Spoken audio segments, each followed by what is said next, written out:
We do 100 to 200 of these a year, closer to 200. Trespass marijuana grow sites, an arrest element, sometimes an eradication element on poison plants. The particular site we're going to today was a cartel trespass marijuana cultivation site here in the Central Coast. But we are barely putting a dent in the problem.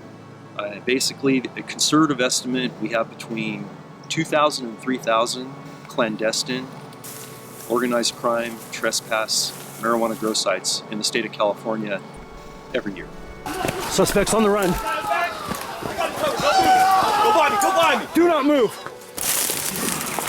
It's big. Bullets and unknown things in those containers. Rat poison. And killing rabbits and the other animals that ingest it. Because we didn't have the time or the resources or the support, that day we couldn't finish reclamating and cleaning up that site. This particular complex, sadly, had been in play for probably 5 or more years, which means for 5 years they've been doing egregious environmental damage. They can get the bad guys per se, but they cannot always clean up the site.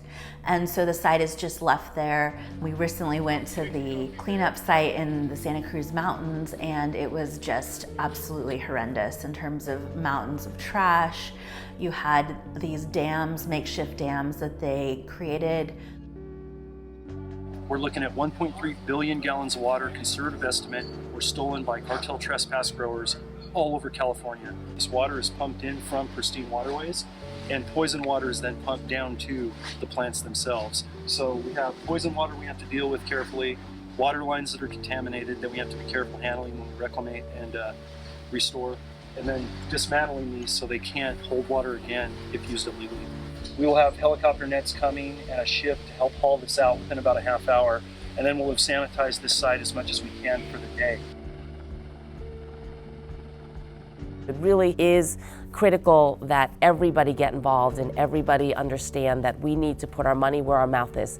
If we really want to get rid of this type of devastation, protect the environment, get rid of these illegal grows, protect our community well, then we need to put more funding toward it.